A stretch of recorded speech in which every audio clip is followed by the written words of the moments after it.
Greetings, everybody. I hope that everybody is doing well tonight. Hey, I hope you get to feeling much better. Grab it. I really appreciate you coming in. Just chill, relax. Please let the pain meds kick in. Thank you for being here. And everybody else, thank you for coming in. I really appreciate whenever you get in. Come in, say hello, hit the like, hit the subscribe. I'm going to have a little fun tonight. Figured, because that's all you see is just that little bit of BS all the time. So why not share some of the crazy stuff that I get to look at whenever I'm just sort of looking around. Stuff like this. This is hilarious. Now, just enjoy. Son, what does a gopher build? Can you say it? Well, who knows?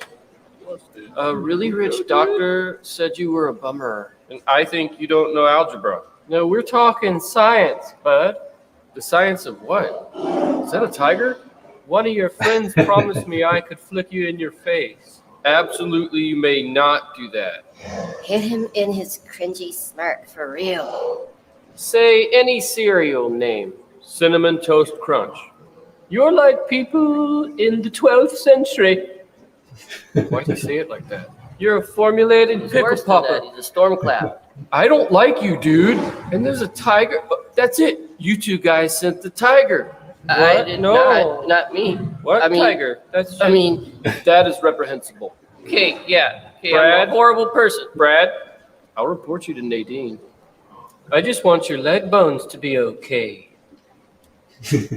I brought the tiger. Really, you got somebody on the organ now? Hey man, you're gonna pay for dinner. You're gonna pay. No.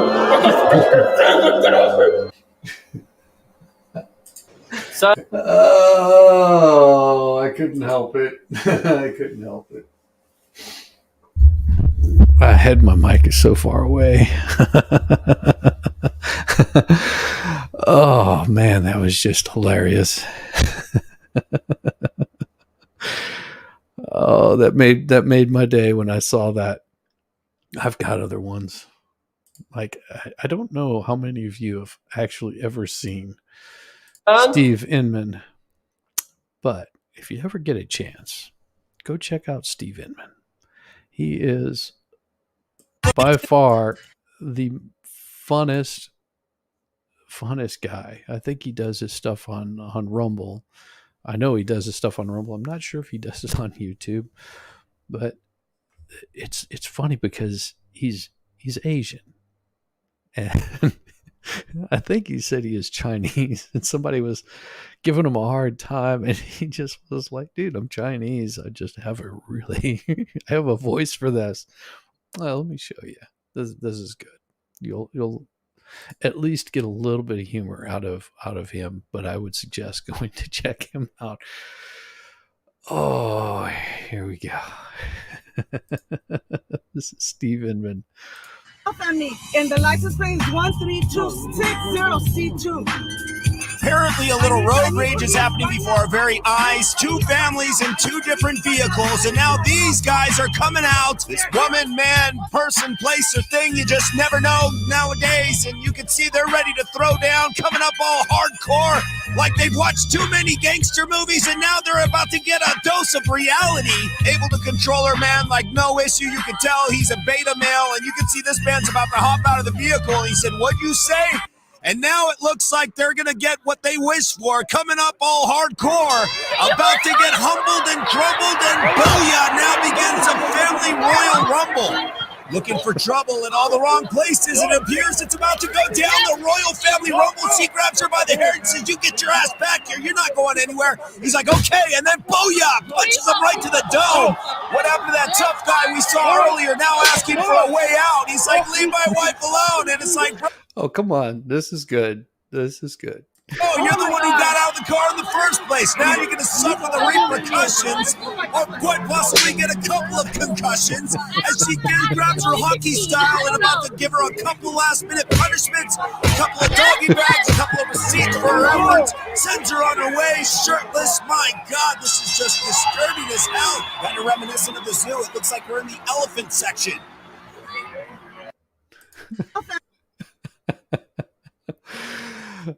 Oh, that just gives me the greatest humor around. Thank you, Steve Inman. Just an absolute blast. Now, I will say that at one point in time, I worked at this place, and it was by far nothing like this. Whenever I worked here, it was like the very beginning of this one. But Steve Inman puts a nice twist to it. It's a good, wholesome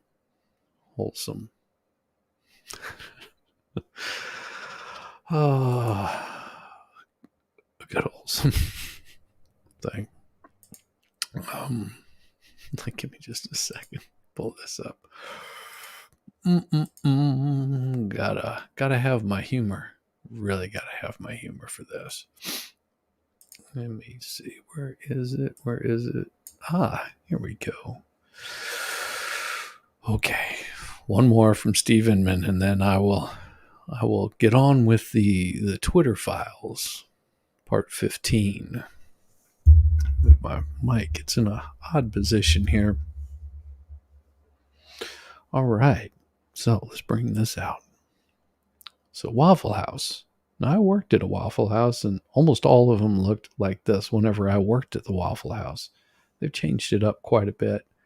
Used to be back on this back wall, there was a rules of conduct in there that said, if you can't behave, not cuss, if you're basically just a stain on society, that they could throw you out at any point in time. I don't know if those rules are there anymore because I haven't been back in a Waffle House in at least a decade. Well, let's watch. Welcome to the Waffle House, where you can pretty much have everything your way. You can have. Now, this is an omelet. That's scattered. That looks like it's scattered and smothered, but that's scattered. Now, the way I always preferred doing my, hey, Crystal, it's beautiful with Jimmy's background music. Nice.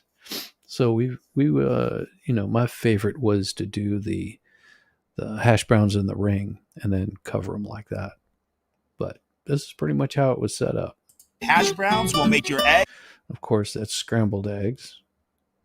They've got all their hash browns just piled up over there to serve. We'll pour your coffee. Heck, we'll even make bacon, and of course. And the omelets, those right there are not done very well. You'd cook them usually a little bit longer than that. The famous waffles. But one thing we won't do is put up with your shit. We're not your daddy, we're not your mom, and if you want to fuck around, you're going to find out real quick. And if you want to throw a chair, we've got a Wendy for that too. Waffle House. When you're here, you're not family, and we're not your daddy. Unless you want us to be. Welcome to the all-new Waffle House. Yes. Ladies and gentlemen, Steve Inman. Let's hear it for Steve Inman.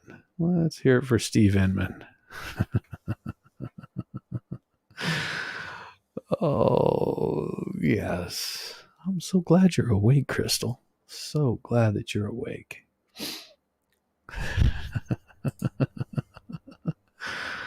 Oh, well, let's get on with this silly BS. So, of course, they've got the Twitter files. Part 15 came out about, I don't know, 8 hours ago, 10 hours ago now. So, sometime in the wee hours of the morning. And a guy by the name of Fang wrote this next part. Now, I did a little bit of research and it was pretty interesting, some of the stuff that I found out. And I'll tie it all back in here, hopefully towards the end. So let me bring it up here so that way you can just read right along with me. Oh boy. Come on. There we go. There we go.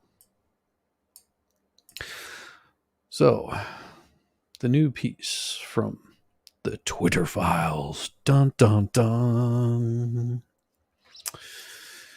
How the pharmaceutical industry lobbied social media to shape content around vaccine policy. Now, the push included direct pressure from Pfizer partner BioNTech to censor activists demanding low-cost generic vaccines for low-income countries. Now, if you don't know who BioNTech is, they didn't exist on the stock exchange until, let's see, around 2019, 10/13/2019. All of a sudden they popped up. It's when they were first shown. Let me share this instead, so that way you can see. So this particular company, BioNTech, is well, let me see if I can zoom back out. Nope. There we go. So BioNTech SE is a German-based clinical stage biotech company. The company focuses on patient-specific immunotherapies for the treatment of cancer. There we go. For the treatment of cancer and other serious diseases. The company is providing technologies including mRNA-based therapies, cell therapies, small molecules, and antibodies, which can be utilized for specific purposes or can even be combined with each other in a synergistic manner. I hate that word, synergy. It also develops a broad product pipeline using different scientific approaches and technology platforms, including individualized mRNA-based product candidates, chimeric antigen receptor T cells, checkpoint immunolators, targeted cancer antibodies, and small molecules. In addition, the company offers diagnostic products and drug discovery services for other therapeutic areas, including infectious diseases, allergies, and autoimmune disorders. Now, like I said, this company all of a sudden appeared in 2019.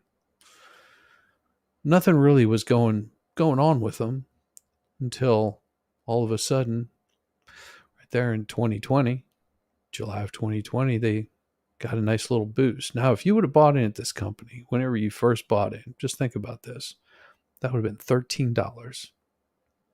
The low of it was $12.83, somewhere around in there. So just say that on opening day, you bought in at the highest point on opening day. Opening day would have been $16.48. Now, if you would have just fast forwarded all the way through this little timeline up into 2/14/2021, it jumped up 116. And lo and behold, all the way by 8/08/2021, those stocks were worth $383 per share. That's amazing how high they just jumped in less than a few years. Pfizer, on the other hand, they didn't do so well. I mean, they did okay, but they were They did, I believe, a stock split at some point in time, but they didn't have this kind of rise. This kind of jump never happened for them. They pretty much just stayed in this little area right around in here, somewhere around $45 a share. And of course, there was splits. So anyhow, they just never had this kind of jump. This company jumped like crazy. And now, today, they're worth about $145 a share. But if you would have even just bought at that first peak right there, you would have, $100,000 on this company, $10,000, $5,000, you would be so rich at this point. And just if you would have held on to it just for a little while longer, that jump all the way up into the $383, almost $400 a share. That is unbelievable. I'm not a mathematician, but I would say that's a pretty damn good return. So if you think about, put that into perspective, where that money is actually coming from, and realize that these are the people that BioNTech, they wanted to censor activists demanding low-cost generic vaccines for low-income countries. In 2020, it was clear that the pandemic would require rapid innovation. Early on, there was a push to make the solution equitable, an international partnership to share ideas, technology, and new forms of medicine to rapidly solve the crisis. And this is what we got right here. New agreement under CTAP aims to improve global access to the jib-jab testing technologies. In Geneva, new open, transparent subliance agreement between Medicine's patent pool on behalf of South African pharmaceutical company BioNTech Africa will accelerate the manufacture and sale of the jib-jab serological antibody. And look who's involved, WHO. They welcome this sub-license agreement, the first of its kind to be signed under the auspices of the World Health Organization's technology pool. Yeah, so they're signing all these agreements. They're joining in. By pulling these technologies, developers of the COOF health products can boost manufacturing capacity in all regions and expand access to these life-saving tools. Well, isn't that just special? But of course, global drug giants saw the crisis as an opportunity for unprecedented profit. Behind closed doors, pharma lost a massive lobbying blitz to crush any effort to share patents for the new COOF-related medicine, including therapeutics and vaccines. Bio, the lobby group that represented biopharma, including Moderna and Pfizer, now BioNTech was a subsidy of Pfizer, or is a subsidy of Pfizer, wrote to the newly elected Biden administration demanding the U.S. government sanction any country attempting to violate patent rights and create generic low-cost medicine or vaccines. And we got this here. What does it say? Share this tab. There we go. Drug lobby asked Biden to punish foreign countries pushing for low-cost vaccines. Administration is being asked to punish Hungary, Colombia, Chile, and other countries seeking to ramp up the production of COOF vaccines and therapeutics without express permission from pharmaceutical companies. The sanctions are being urged by the drug industry, which has filed hundreds of pages of documents to the Office of the U.S. Trade Representative outlining the alleged threat posed by any effort to challenge basic intellectual property protections in the response to the COOF pandemic. Drug industry has sharply criticized any attempt to share the patents or the knowledge needed to manufacture them, despite global need. According to one estimate, wealthy countries representing just 19% of the world's population have already secured more than half of all the COOF jabs, contracts. And the current projections show that much of middle income and developing world will not achieve widespread vaccines for years. Some projections predict that the low-income countries such as Mali, South Sudan, and Zimbabwe may not achieve those levels until early 2024. The delay will undoubtedly cost lives and risk future, potentially dangerous mutations.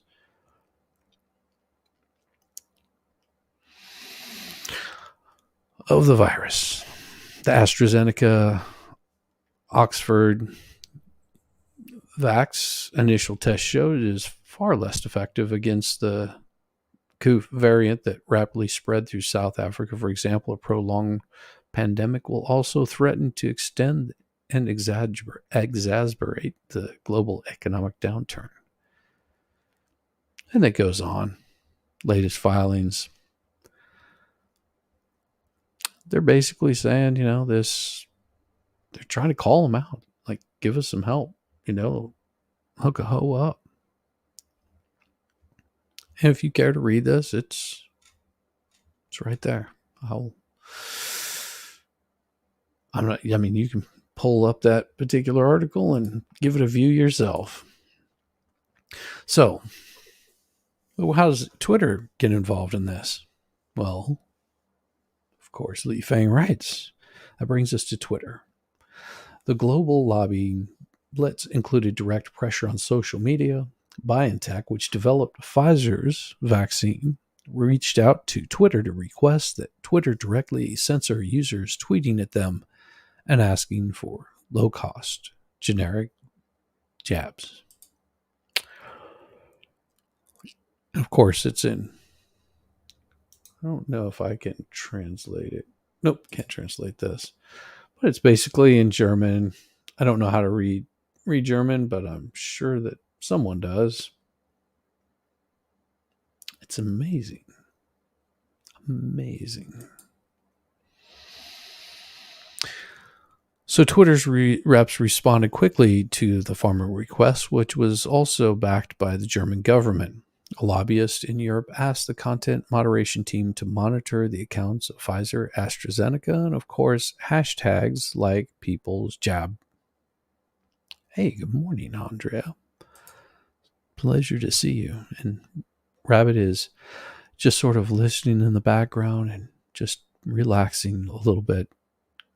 Just not feeling top of the weather. Just wants the pain meds to kick in a little bit and just relax. And so our love goes out to Rabbit.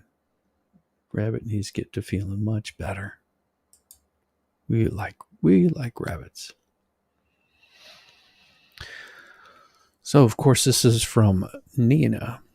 And she writes, we got contacted by BioNTech as well as the German Federal Office for Information Security for an online campaign targeting the pharmaceutical companies developing the COV jab.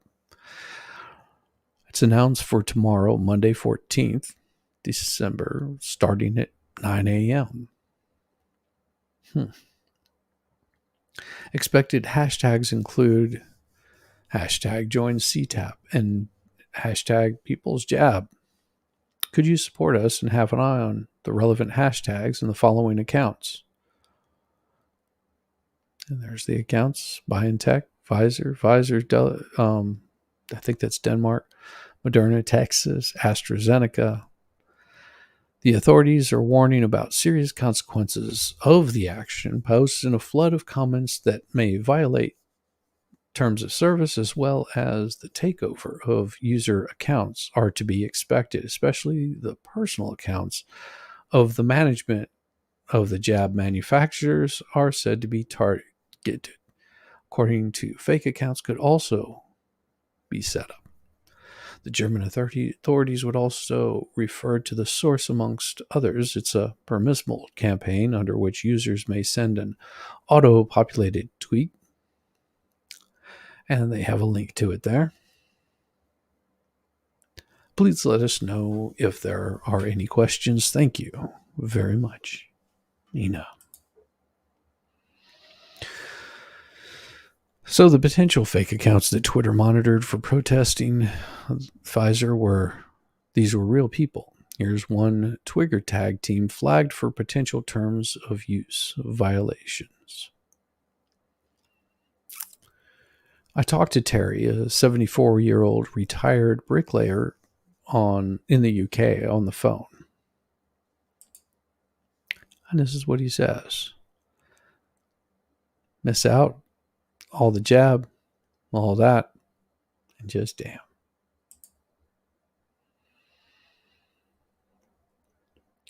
It's not very clear what actions Twitter ultimately took on this particular request. Several Twitter employees noted that in subsequent messages that none of the activism constituted abuse. Oh, excellent. Oh, we all are there. Most definitely.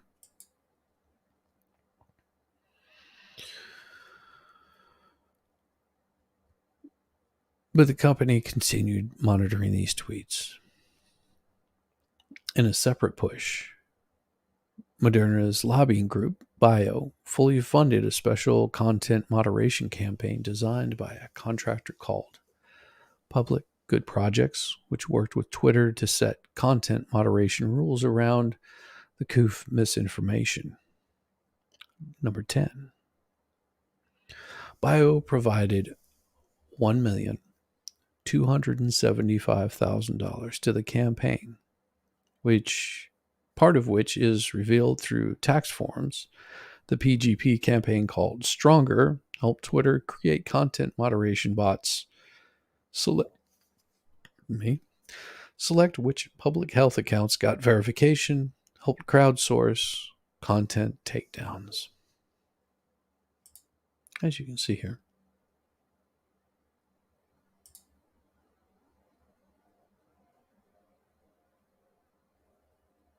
As you can see, Instagram, Twitter, Facebook, showing you how to report accounts.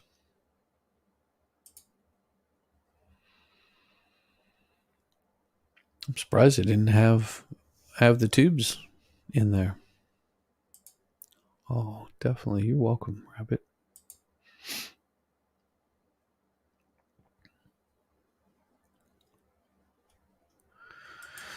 Yeah, it will be. It really will be interesting to see the results from all of those trials. It gets. I go into that towards the end of all this. It's a very interesting read. But many of the tweets Bio-funded campaign focused on were truly unhinged misinfo, like claims that the jabs included microchips, which, okay. But others stronger lobbied Twitter on more of a gray area, like passports and mandates, policies that coerce the jab. And if you look, that's in September 13th, 2021. Remember what I said here? Hardly doing anything. And by the time you hit September 13th, you're hitting July. Boy, they're making out. And we get in here to September. Look at that. Now, I did a little checking. It looks like there was something that was announced right around in here, which was another interesting fact. And where is it? Yep, that's the one, not the one I was looking for.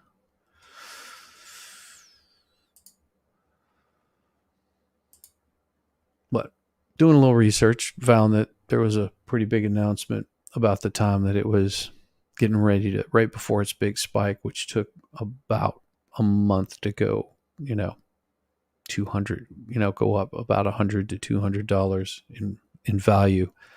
and that was that they would start allowing people over the age of 30 to be able to get the jab. And here it says, if a jab person and an unjabbed person have roughly the same capacity to carry, shed, and transmit a virus, particularly in its Delta form, what difference does implementing a jab passport actually make to the spread of the virus? Wonder.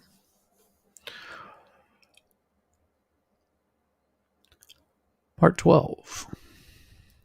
The Moderna Pfizer funded campaign included direct regular emails with lists of the tweets to take down, others to verify.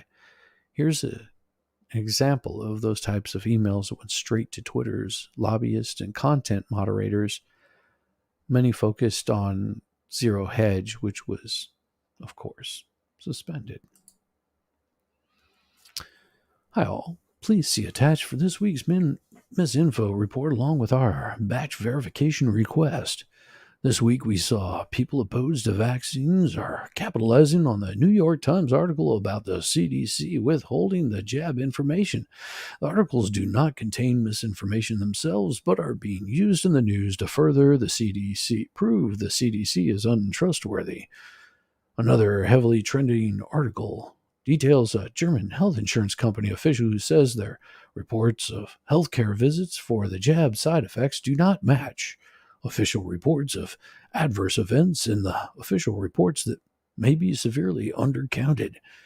The article is difficult to check because it does not note that this data includes any side effects, just not just serious side effects. Please let me know if you have any questions. Thank you. Oh, yes. Yes. It's amazing. But notably, this massive push to censor and label, the COOF's misinfo never applied to drug companies.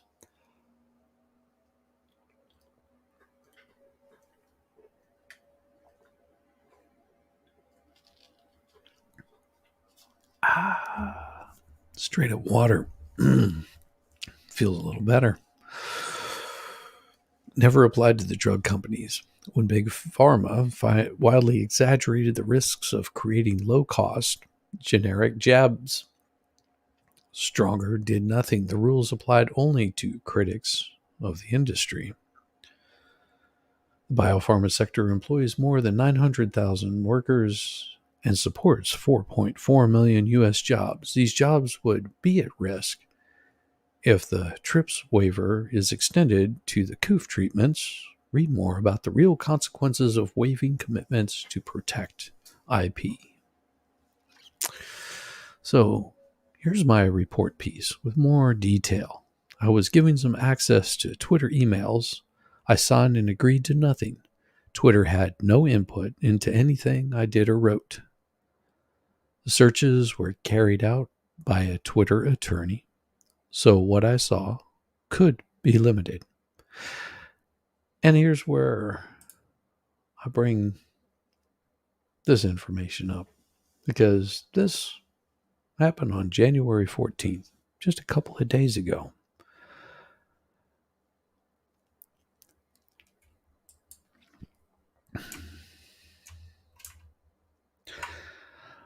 U.S., FDA, CDC see early signs of possible Pfizer bivalent COOF shot linked to stroke. January 13th. This January 13th story has been refiled with an edited headline to clarify that the link to a stroke is possible, not definite. A safety monitoring system flagged that U.S. drug maker Pfizer and German partner BioNTech's updated COOF shot could be linked to a type of brain stroke in older adults, according to preliminary data analyzed by U.S. health authorities. The US CDC and the FDA said on Friday that a CDC Vax database had uncovered a possible safety issue in which people 65 and older were more likely to have an I cannot say that word, ischemic stroke 21 days after receiving the Pfizer BioNTech jab, compared with days 22 and 44. This type of stroke is known as a brain stroke. It's caused by blockages in arteries that carry blood to the brain. The FDA and CDC said that other large studies, the CDC's VARS, other countries' database, and Pfizer's BioNTech database had not flagged the safety issue, adding that it required more investigation. Although the totality of the data currently suggests that it is very unlikely that the signal in the VSD represents a true clinical risk, we believe it is important to share this information with the public.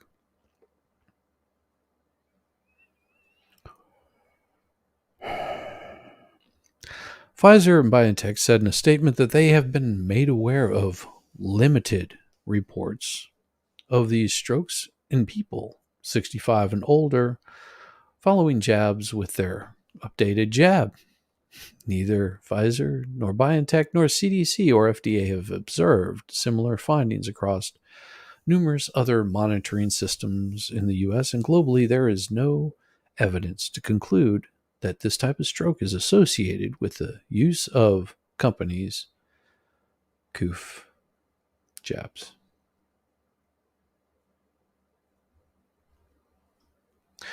Safety concern has not been identified with Moderna shot jab, and both CDC and FDA continue to recommend that everyone aged 6 months and older stay up to date with their COOF jabs.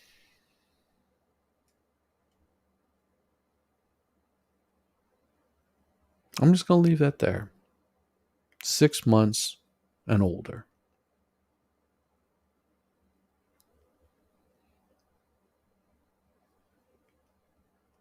Just let you think about that for a bit. And then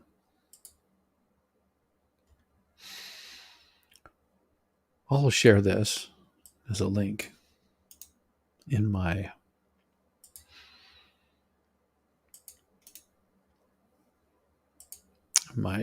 piece here. And I'm going to pin that. Why did it do that? Let's see if I can pin that up.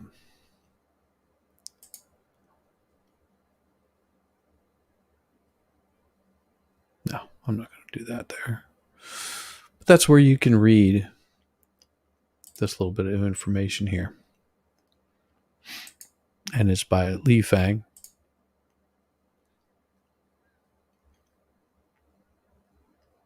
It's a very interesting read. If you get a chance, go and check it out. That's from Fang. He's the one that wrote that piece. Because I hate tap dancing around COOFs and jabs, and it annoys me to no end, because they will put a strike on anybody's channel just for saying wrong speak. Just annoys the ever-living bejesus out of me. Because why? Why should we be so silenced on this?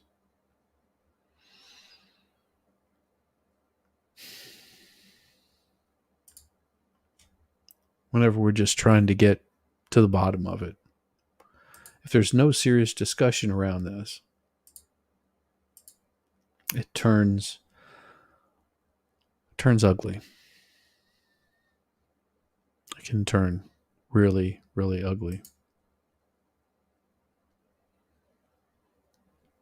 And I just cannot even begin to describe that. Well, that we have to, in this day and age, continue making like it's a dream. Yes, truth equals a strike. But that's not the point. It is, but there's more to it than that. Whether it's true or not, that's not the point of these Twitter files. That's not the point that they're making. The point that they're making is, if you're saying something that people don't agree with, that you should be removed, ex-nayed, called a charlatan, a hypocrite. We saw how that worked out with almost any religious war. That's why I think the whole jab, the whole coof thing, all of it is nothing but a religion. It's a sick religion that wants to force people to say and do one specific thing. On here, I'm fine. Whatever. In public, no. In public, you cannot stop me from speaking. I will speak truth in public. On here, I'm more restricted. And it's part of the rules that I sign up for whenever I sign those terms of service. I said that I would abide by the rules. It's no different than a speeding ticket. If you're seeing that speed limit is saying 55 and you're doing 56, well, you're breaking the law. It's a point.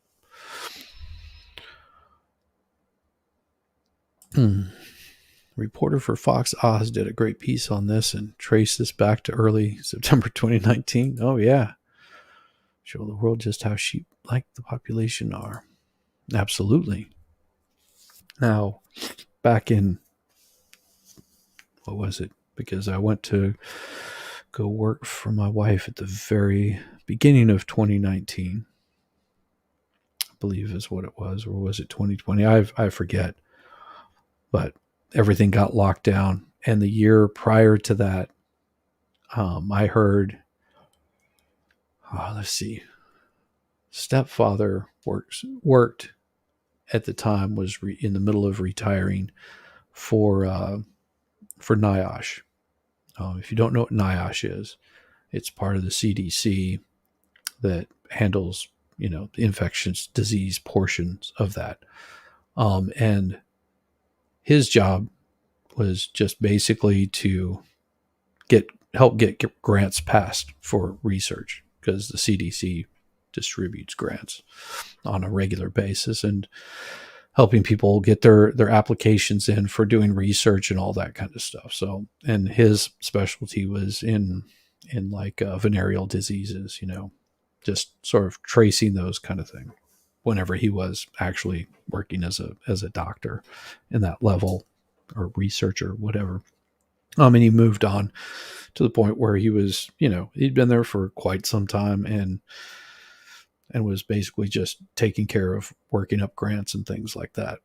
And he mentioned that, sort of keep an eye on what comes out of China, because usually you can judge what's going to be happening across the rest of the world. Most of this stuff will be, most of like flu and things of that sort will start out in China and make their way just by regular migration patterns that, moves to the States and Europe and so on and so forth, and just spreads all the way across. And the next year there's another variant of the flu. And I was reading, I don't know, something came up on my phone, and I was reading it, and I heard about this thing in China that was causing problems. And I told a few of my friends, I was like, something doesn't seem right about this. And whenever I tried to show it to them, I couldn't find the story anywhere. It was gone. It just disappeared. That sort of disturbed me a little bit because I was like, okay, there was a story here. And, they just thought I was crazy, which, well, I probably am, but something just didn't seem right to me. And sure enough, whenever February came around, I had packed up my toolbox at work for the last time, loaded it up on a trailer, and brought it home. And within 10 days, everything was locked down. And it continued on, and still continues on to this day. And, you see where it's going. Everybody sees where it's going. Doesn't really change too much. It's sort of sad. Sort of sad that that's where we're at in the world. I don't know what to say, My lovely wife, which I love very much, she's a little bit bought into it, and I don't press it, because what's the point of jumping up on a soapbox if it's going to just create an argument? And I think that's where a lot of people are. I mean, we just don't discuss it. But, if I'm around other people and they start talking about it, I just walk away, because I realize, if that's their main, if they're following along with the narrative that's being thrown at them, then I know that they're not informed, and there's no point in even having the discussion with them, because they won't listen. Because they'll just say, oh, you must be a Trump supporter, you're a misogynist, you're a racist, you're whatever-ist. It's just like, okay, well, whatever. If that's where you go on your first discussion about this kind of stuff without listening to truth or facts or anything else, then I just don't have any need to keep you in existence around me. I can remove myself from the situation. And these are smart people. They're not idiots. They've just been brainwashed. And I feel sad for them. But why would I need to talk them into believing the way that I do?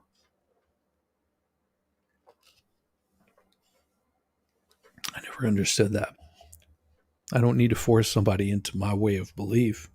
They can go there if they want to. If they don't want to, then hey, more power to you. There's plenty of room on this planet, and we don't all have to agree all the time. I was pretty well duped whenever this, started coming out. All of the lockdowns happening. Yeah, I'll tell you, I was a little worried, because here I am getting up in age. I'm not a youngster anymore. And, I smoked for,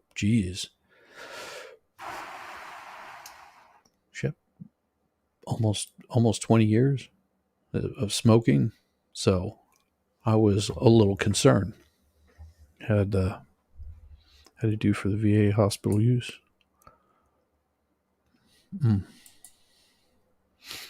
One of my buddies that I game with, he's got COPD. So, it was important to him to go get jabbed. And, he was really concerned, because, he has parents that are, 70s, 80s that he's concerned for. And well,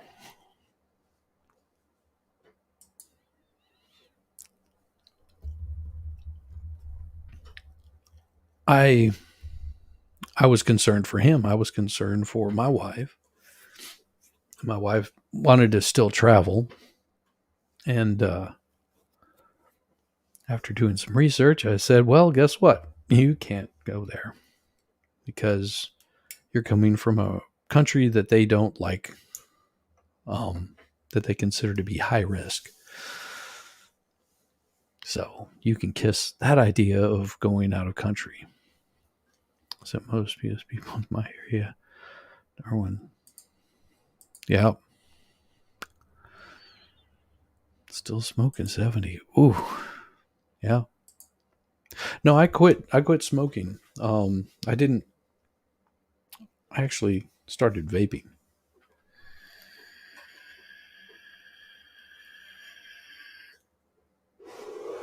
So I can do that in the house and it doesn't like smell up the place. So I did, and I love smoking. Oh man, did I love smoking so much. So much that I quit I don't know how many times, and I would just go right back to it. I could kick it for a year, and next thing you know, I'm out having a drink, lighting up a cigarette. Now I'll smoke a cigar every so often. I'll sit by the fire pit, pour myself a nice. Speaking of which, give me just a second. I have a full veranda and sit out with the wildlife and smoke. Absolutely. Absolutely. Give me just a second.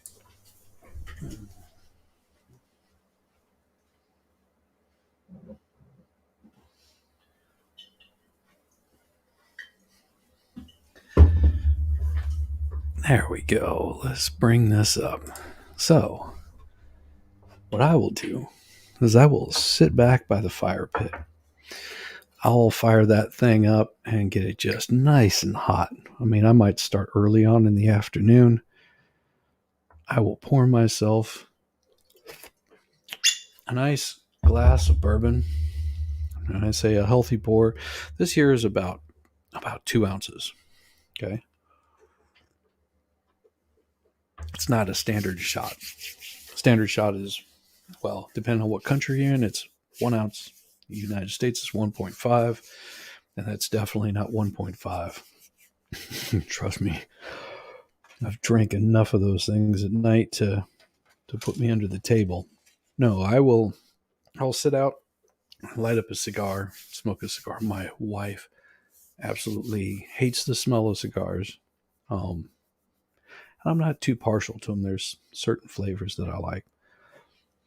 Let's see if I can find a picture of what it looks like in the back whenever I've got this up and running. Here we go. Maybe.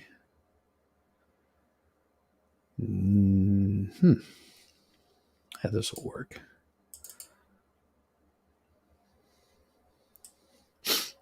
No, that one's what it looked like before I've got all this stuff put up. Got one here somewhere. That it? Nope. And that's not it. Desktop. Ba ba ba ba da ba. I've got them here somewhere. I'm gonna have to organize these so I have much easier access to them. But regardless, I've got these nice little outdoor lights that are just like canopy lights. It's on this nice little arbor that goes around the whole fire pit. So imagine a sort of a half circle, and these lights are at the top of it. And then I've got a swing on one side, and I've got like, what do you call them? Swing chairs on the other side that I can take down because they're just cloth, like a hammock chair, really comfortable to sit in. And I will get that thing just nice and raging. And then I've also got some Adirondack chairs that are around also. I mean, this is a big fire pit area. It's all stoned in. And, I'll get that fired up, kick back out there, and just listen to the sounds of the night. Sometimes you'll hear a wolf, like not a wolf, but a fox go off. If you've never heard them scream, whenever a fox screams, it sounds like a baby being tortured. It is so loud and freaky. And that's just whenever they're alarmed, they set off an alarm. Sounds like a baby screaming. And of course, you'll sometimes hear some deer just trotting through our neighborhood, but just getting outside and enjoying that nice, cool summer air or fall, spring, doesn't matter. I just like to go out there pretty much any time. I can't always do it because then I would just be sitting out there smoking and drinking all night long. And, well, you guys are much more fun. You guys make me enjoy life a little more every day. Every day. This just gives me, I don't know, cathartic, I guess is the word I'd be looking for. Yeah. I enjoy being here. Wow. So, just for a little bit of fun, you're on 5 acres south of Darwin, and it's great outdoors. That's nice. Never have doors closed, though. Gotcha. Well, how about I share this right here with you, because this will...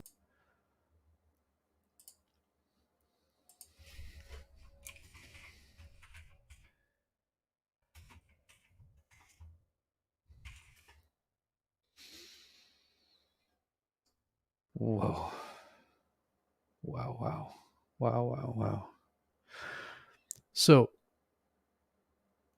Andrea, where is Darwin? What state is that in?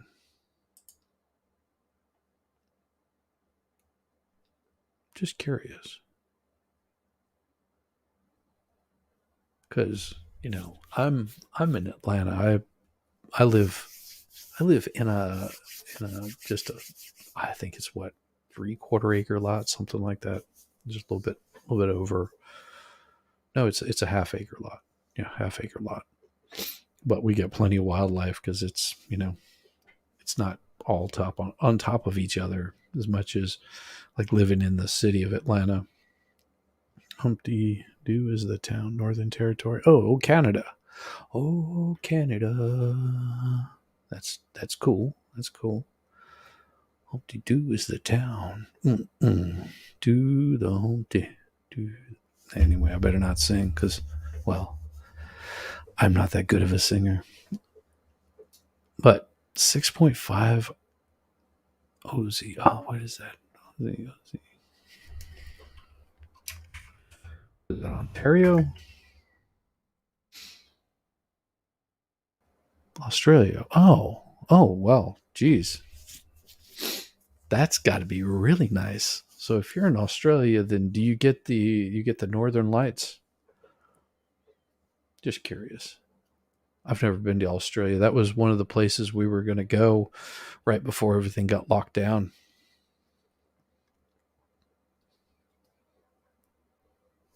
Mm-hmm. See, like Belize. No, doggone, that sucks. Yeah, because in Belize, if you get like out in the jungle, or even you get too much light pollution off the beach, just because like the town is there. So like San Pedro is right there, and you get just too much light pollution. Minimum lights, devil lights. Cool. Min lights, devil lights. Nice. But yeah, you'll get the entire Milky Way. And it's just as far as the eye can see, and bright. You get all the colors, reds and blues and the whites, of course. But like, even when I was in New Mexico, I'd never got that. Absolutely. Man, Australia, as soon as we do it, because one of the things the wife and I do is we do dives, and we'd like to make a good trip out of it. We won't be doing. I take that back. We'll probably do one later this year, but it'll be something like the Keys, probably around the end of July, something like that. We'll just take a short flight to the Keys. But we're both certified divers and enjoy diving. Well, if you're around too much sharks, then probably not. Oh, the crocs, yeah. Florida has those too, just not too many saltwater crocs. But yeah, we do like ocean dives. We've only done 2 freshwater dives. Those are okay, but the salt makes you a little more buoyant, so you have to use a little more weight to bring you down. But yeah, we've done some pretty good dives. Did Belize? I had I want to say a 60-foot dive. I don't know what that is in meters, like 30 meters, something like that. Or maybe it was 60 meters. I don't know. We were deep. We weren't supposed to go that deep because we're not master certified, whatever. East Coast Barrier Reef. Yes, that would be the place to do. The Great Barrier Reefs would be awesome. I hear it is absolutely beautiful. Coral Bay, Western Australia is nice too. Oh, that's good to know. I know there's a guy that I watched that does like stocks. It's from Australia, and he was talking about doing some dives or going in an area where they can do some dives, and I was like, oh man. And that was like right at the beginning of everything being locked down. It's like, I really want to go to Australia. So our plan is we're going to make it a nice long trip. And when I say long trip, it'll probably be at least, a month, maybe more. So we can go to Australia, go to New Zealand, and, go like really get a good dive for it. Whale shark dives on WA coast. Nice. You're a biologist, but can't walk too good now. Oh man, that sucks, rabbit. I worked with some really cool biologists when I worked for this company out of, I don't know where they exactly were out of. I believe they were located out of Annapolis. And the ship was in was not in Annapolis. It was Baltimore. It was in Baltimore, and we had some really cool biologists on that ship. Really, really cool, that were just so informative, especially a young slacker like me, because I was pretty young at the time. Man, oh man, just the level of knowledge that these folks would have, it was mind-boggling. And you get 13 scientists on there, and they're different levels. Some of them are biologists, some of them are microbiologists, marine biologists, and it was really interesting just getting to know all of them. Really, really some of the nicest people you'd ever meet. I can't ever say anything bad about a biologist. I've never met one that was a jerk. Never met one that was a jerk. I'm sure they're out there, but well, Rabbit, you're not a young and spry youngster, but we all hope the best for you. Always hope the best for Rabbit. I mean, a name like Rabbit, you had to be like absolutely spry at your young, youthful age. Genetics is your field. Nice. Very nice. I like that. The Highlands for rent for a week. It has a cabin and a little boat, and that is awesome. They drop you off and pick you up. See, look at that, Rabbit. There you go, right there. Nice trip to Australia. Oh.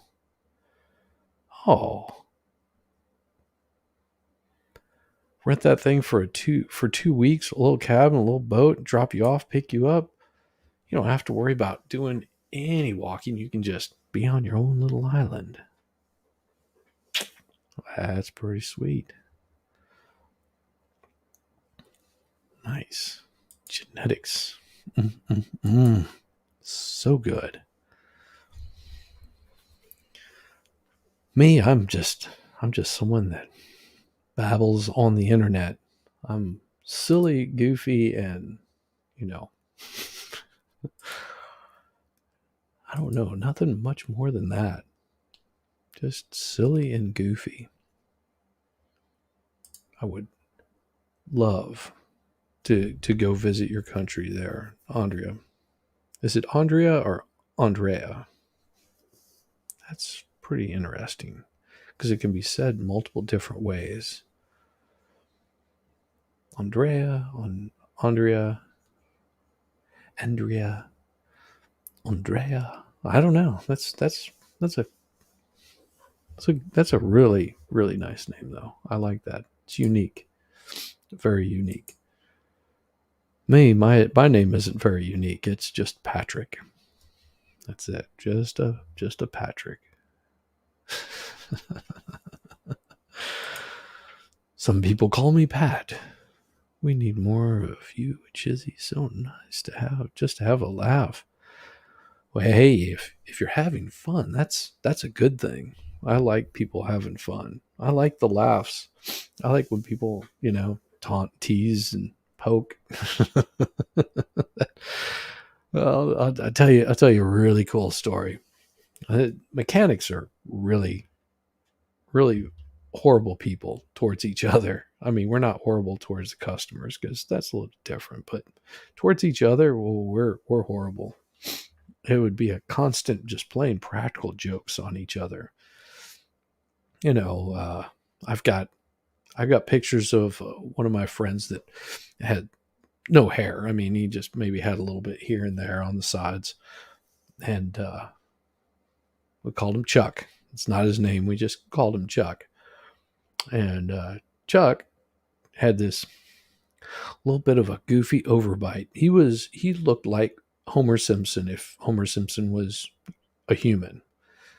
And I've got pictures of him with, because one of our shops had a leak and it was right over his bay. And he would end up, if we had a rainstorm, he'd end up with this big puddle of water, like right where he's trying to work. And he would just cuss and swear. And one day he comes in and he had floaties on, like little bunny rabbit floaties. They had little rabbits printed on them, and he's working in under his car wearing floaties. Yeah, this is the kind of person that Chuck was. And one day I was working, and I turn around, and he's standing under the car that I'm working on. Now, I have to say that the car I'm working on just happened. Someone attached a giant mustache to the front of it. I mean, we're talking a huge mustache. And he walked up, and all I see is this head with this mustache and made his hair look absolutely humongous. So I snapped a picture of it. I would share it, but I don't want to dox the guy because it's just too funny. But maybe once I get permission from him, he's working for a different company than that now. At one point, I was planning on making a calendar of Chuck. Like, I've got a picture of him sitting behind a wheel of a car with this really angry look, and like ballet dancer teacher on the side of it, things like that. I just the facial expressions that this guy had, like somebody was telling him a story and he found it completely uninteresting, he would get this look, like his jaw would just sort of start dropping. It would get worse and worse. You just have this dumbfounded look, like you're boring me to death. I don't care about you. And so someone decided to play a little prank on Chuck. And what they did was they got all of the hose that you can use for windshield wiper fluid, because we would get it in strips and cut it off. And so what this guy did is took I don't know, about 200 feet of this hose, and he ran it from this Chuck's Bay all the way along the wall, all the way back to his bay, which is about 4 bays down. And he waited until Chuck was leaned over a car working, and he had a little motor, and he would turn it on. And of course, it would force feed water, is what he was using. It would force feed water out of that little hose, and it would spray Chuck. So Chuck's working, and he just hits it once, and it sprays and hits him in the back of the neck, and he's looking around, looking up, wondering where the drop come from. And he looks around, nobody's near him, so nobody's messing with him. That went on for probably about 2 hours. Him, just like every so often, he'd just hit that thing and a little spray would come out. And it ended up, next day, Chuck figured out what he had done, and that guy was off. So what Chuck did was he put the guy's toolbox on a lift, and he took his stool, his small toolbox. And whenever I say a toolbox, it was probably about, I don't know, 8 feet long, double bay box. And he got shrink wrap and wrapped the whole thing up in shrink wrap onto the rack itself. So he had these folding arms, brought it in and wrapped the whole thing, wrapped the chair, and he just wrapped and wrapped and wrapped. Probably spent about an hour wrapping this thing, went through a whole roll of shrink wrap, lifted it up, and then disconnected the power so the guy couldn't lower it down. That's what Chuck did for revenge on this guy. Next day, guy comes in, and he's wondering how he's going to get his box down because now the lift isn't working. He can't figure out how to get the lift working, and Chuck was off the next day. Yeah. I don't know if it escalated past that, because they said, yeah, you mess with Chuck's stuff, you might just get shot. Might not be a good idea. You know, he's just getting you back. Yeah, I know he's just getting me back. So that guy ended up taking the day off. He had his bay down the whole day. And Chuck came in the next day. He hooked the power back up. He goes, did you learn your lesson? Yeah. Yeah, Chuck was like that. But Chuck was fun. You know, there was one point where they were working on a new shop, and they were so loud that he like lost his shit on them. started yelling at them while they were doing repairs on a wall as they were using jackhammers, and never touch someone else's tools. Oh, absolutely never. That would be bad. That would be bad. Unless you're volunteering it. I mean, it wouldn't be abnormal for me to loan out a tool to somebody. You know, because I have some special tools, like very specialty tools. Like I have stuff that I can work on BMWs. So I have very unique tools that are only unique to BMW. And somebody came in, they were asking if I knew how to set the timing on a BMW, and I let them borrow my tools and showed them how the thing hooked up to the cams. It's got special cam lockers for it, and because they're variable timing, you have to put them in one's position. But yeah, no, never help oneself. No, that would be bad. That'd be very bad. Yeah, there was a guy that we had that would voluntarily borrow other people's tools.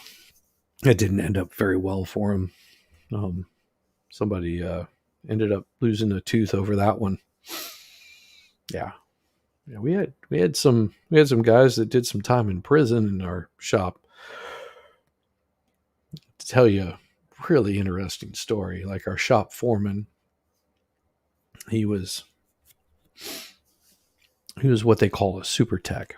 Now, you go, well, one super tech, what does that mean? So, a super tech for Honda was a special breed of technicians. there were only 4 of them in the United States at any given point in time. And he was one of the 4. He was so good at his job that engineers would call him to figure out a problem. I'll use this as an example. Back in 2019, they released the, what is it, 2019? Yeah, it was a Honda Type R. It's a race car. It was on the cover of Car and Driver, as far as being basically the fastest or best front-wheel drive race car. Now, this particular car, there were 2 of them. One was red and the other one was blue. And both of them ended up coming to our shop so he could take it to the track and try to figure out why it was overheating, because they were having overheating issues with them, and really bad overheating issues to the point where, they might have to replace the engine. So SuperTech got the thing and actually figured out what the problem was. Had to send to the US just to get 4V heads for an engine. Still hard to get. 4-valve engines for, really? Are they only 2-valve? Unless that's something different. Now, see, I worked for like a local shop that it's a national chain. I worked for them for a few years until they just decided they weren't going to pay me. Yeah, that was really interesting conversation. Whenever they say, "Oh no, we'll take care of you next week," well, they were discounting my hours to give the customer a deal. So imagine working on a job that pays 19 hours and you get paid for 4.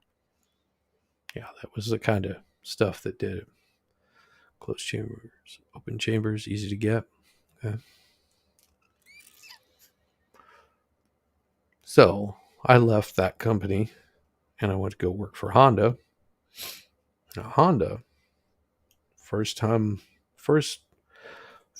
major job that I got working for Honda was a little CRV comes pulling in, and it's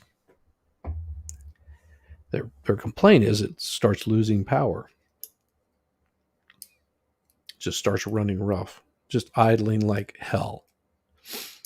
And I start doing some of the troubleshooting, and I'm like a little flummoxed by it. I can't figure out what's going on with it, why it's having problems, because whenever I started it up, turned everything off, you turn off like your AC, your fans, make sure your lights are off, just in case it could be something you want to hear anything. And I'm cranking this thing up. Sounds fine. I take it for a drive. No problems. Bring it back. And I'm just like, I'm not getting any problems with it. And I asked SuperTech. I said, I got this CRV. The customer states, I love those customer states runs rough. He goes, oh. He goes, when does this happen? So I don't know. Just they said it runs rough. That's all the information I have. He says, well, here's what I want you to do. I want you to turn on the AC for the car. I want you to make sure that engine's nice and hot. I want it hot inside that car. I want you to turn on that AC so it kicks on. Now I want you to look down and tell me how many of those fans are turning. Okay. Crank it up. Get it nice and hot. Take it out for a long drive in the heat. So it's roasting this car. Pull back in, kick on the AC, and this thing just runs like absolute crap. Just horrible. I get out, look over, and I'll be damned. No AC fans. Neither of them are turning. It's not cooling. One of them would kick on every so often, but whenever the AC would kick on, this particular fan would kick off. There was a bad relay on that one, and I had the other fan was just bad. He told me replace both those. He said replace both the fans because the relay on that particular one is located where it's just easier to replace that. I'm like, all right, replace both the fans. Boom. Thing blew nice and cold. No rattles, no bumps, no bangs.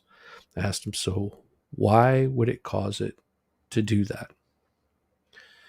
And without going into too much detail, it basically gets too much pressure in the system and starts trying to shut everything down on it. It's just too much back pressure, and it puts a load on the engine, on the AC condenser itself. Puts such a load on it that it won't turn as well, and it'll start running rough. Just replace the fans. So, and ABS systems. That was the second one I got. I had to replace an ABS unit, which is, the whole big chunky module that all the hoses go into. Replace it, bleed it out. I'm following all the instructions. Take it for a drive, and the brake pedal feels like I'm stepping on, like someone's pushing back on it. It just will not stop worth a damn. Especially hard brakes. So I asked Super Tech, what do you do whenever this happens?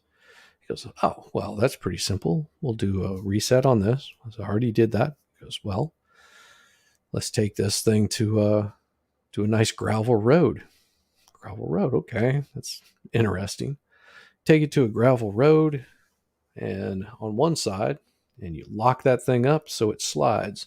What'll happen is that actuator will work on one side. Then you turn around, you do it on the other side. The actuator will start working, get back in. The brake pedal is just perfect. It feels great.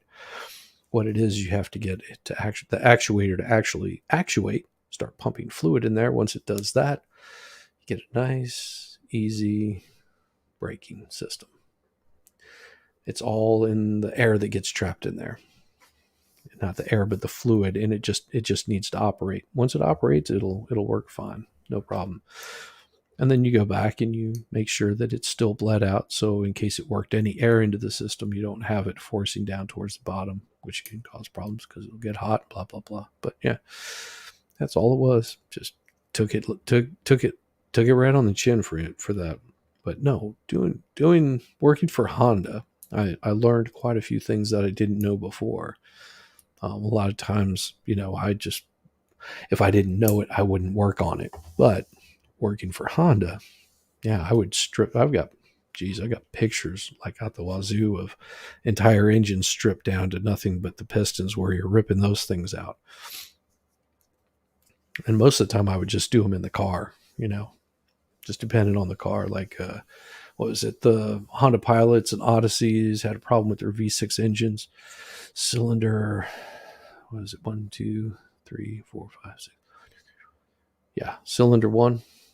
Yeah, cylinder one would be having problems because it's a variable engine. Like half the engine shuts down and doesn't pump anything into it. So what would happen is we get oil buildup, and then the rings would stick. So all you had to do is pull the piston out, replace the rings on it, make sure that the cylinder wall wasn't damaged, put it back in there, slap it in, and away you go. Done. Getting there is a pain in the ass, but that's the simple fact of replacing piston engines in a car. I've done it on. And then there was an inspection you had on certain ones. I mean, most of it's just basic mechanic bolt stuff. And once you do enough of them, you can knock them out in no time. But Honda was great to work for. I enjoyed it. I didn't even realize that I'm wearing a Honda shirt today. Ha ha ha. No, I worked for Honda for a good amount of time. I enjoyed it. And, coming from, working pipeline construction to learning how to, I worked on cars before I worked on pipeline, but, the reason I became a mechanic in the first place, whenever I first started, you could make money as a mechanic. Good Lord. But there wasn't a whole lot of schools for it. So you were not necessarily ASE certified. You were more certified, like GM certified, Ford certified, Toyota, Honda, BMW, Mercedes, Toyota, whatever. You get certifications in those particular vehicles. And the more certifications that you got, the better pay that you could get. Like if you were Ford and GM, certified, you could make some bucks. If you worked for a manufacturer like Ford, you could still make a lot of money. The only reason I never went into that is because they don't let you do anything else outside of your specialty. Like if you're a transmission guy, that's all you do all day long, nothing but transmissions. They have that assembly line down to a T. You don't see transmission guys changing tires. Transmission guys just doing transmissions all day. That's his job. And whenever he's off, your car isn't being touched. He ain't working on it. So, but I'm a silly fool like that, I guess. I hope that you guys had a wonderful evening. I really do. I really hope that you had a wonderful evening hanging out with this fool, because that's what I am. just a fool. And I know that the Rabbit is one of my newest mods, so we give lots of love to Rabbit, because Rabbit's just like Rabbit's fun. I like Rabbit. And I've got a few others that are mods. Not tomorrow night. Make sure you hit that like and subscribe, of course. But tomorrow night, and I'm also trying to get my Rumble count up at least to I think it's 25, so I can start multi-streaming from on both. Tomorrow night I will be on a talking trash and truths. So that should be, and what I'll do is I'll put a link up here to it if I can find it, because I'm silly like that. Let's see. Talking trash and truths. I know it's here somewhere. And I'm so slow. I should have probably had that pulled up before I got on here. I will find it. Doggone it.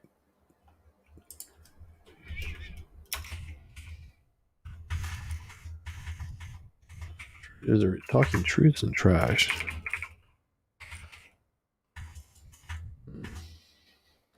Find that. I had that earlier. Maybe I'm looking through all of the people that I'm subscribed to here, and she actually. Oh, why don't I just do this? I bet. Trash.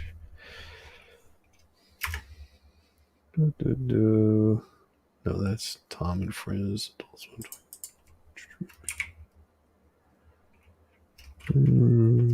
Trash and truths. No, that's not it. I'm not finding it. Doggone it. Man, I am horrible at typing. You would think that I would. There it is.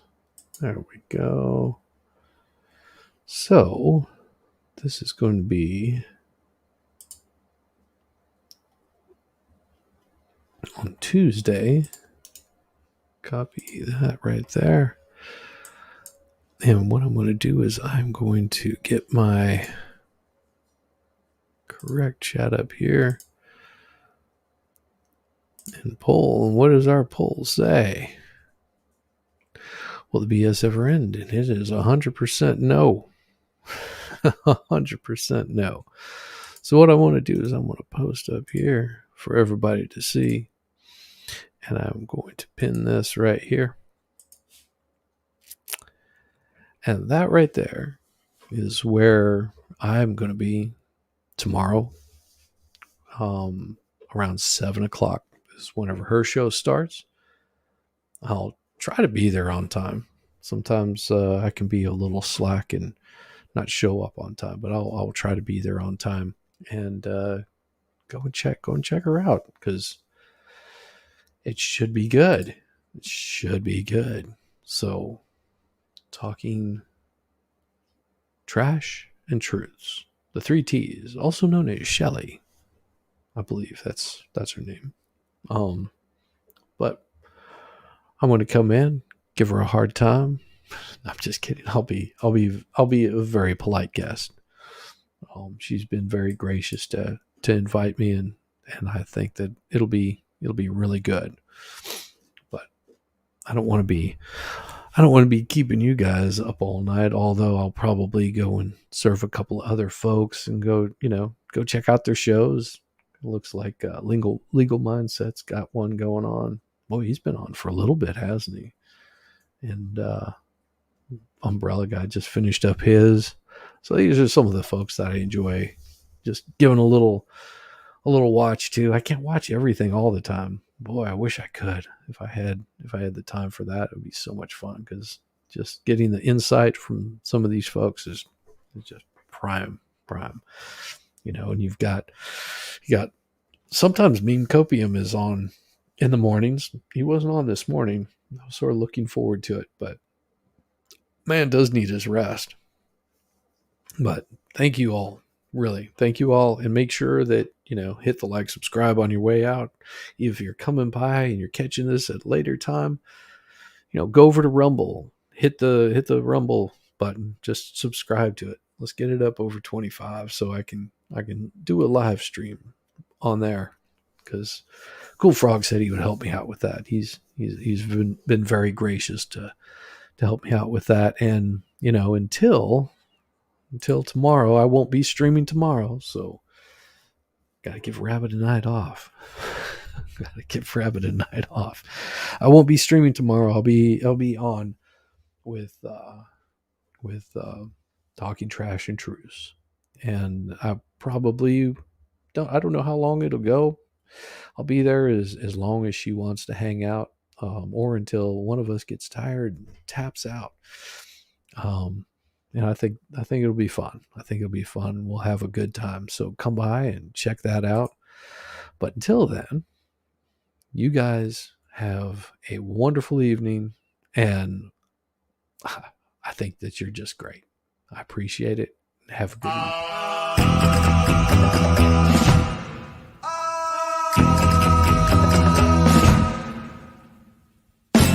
Exótica.